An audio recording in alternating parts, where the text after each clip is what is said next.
6 more names. 6 more faces you grew up with. And one of these deaths happened in such a strange, sudden way. It's still leaving fans in shock right now. Stay with me because by the end of this video, you'll understand why Hollywood is calling this one of its hardest years in decades.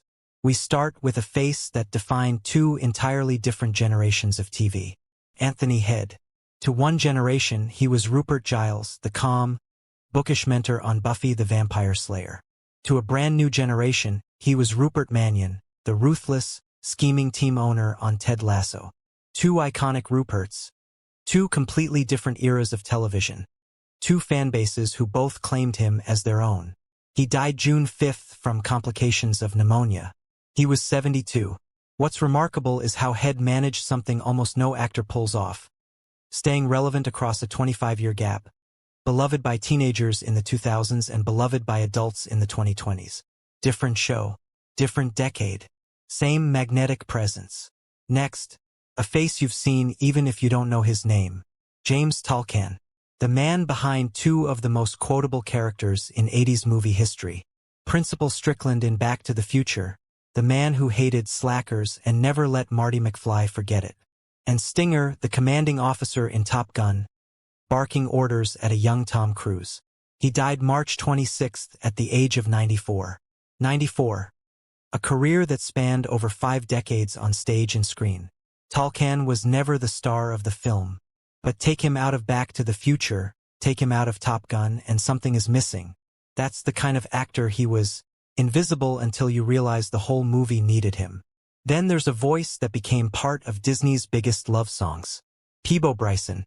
The man behind Beauty and the Beast and A Whole New World. 2-time Grammy winner. The voice that made an entire generation believe in fairy tale love.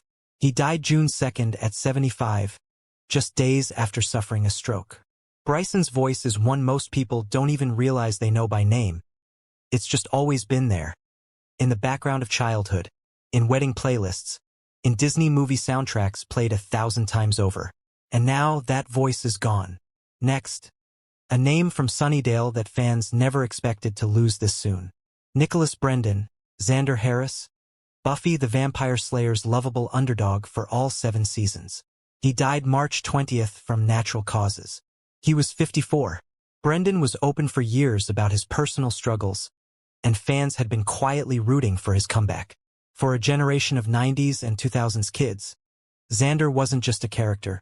He was the funny best friend everyone wished they had. Losing him feels personal in a way few celebrity deaths do. And then, the one that shocked Hollywood the most. Patrick Muldoon, Austin Reed on Days of Our Lives, the villain Richard Hart on Melrose Place, and Xander Barkalow in Starship Troopers. He died April 19th, suddenly of a heart attack at just 57. Just days before, he'd posted on Instagram about an exciting new film project he was working on. No warning, no illness, just gone in the middle of a shower on an ordinary Sunday morning. It's the kind of death that reminds you nobody, no matter how healthy they seem, is promised tomorrow. And finally, the face that brought movie reviews into America's living room every single morning. Gene Shalit, the Today Show's movie critic for decades, instantly recognizable by his wild hair and signature mustache. He died June 12th. For millions of Americans, Shalit wasn't just reviewing movies. He was a fixture of the morning, as familiar as your own coffee cup. That kind of daily presence in people's lives is something modern media rarely creates anymore. 6 more legends. 6 more chapters Hollywood has now closed. And if you watched our last video on the stars we lost this year, you already know. This list keeps growing in ways nobody expects. If you want to see who else Hollywood lost this year, and the shocking stories behind them, click the video on your screen right now.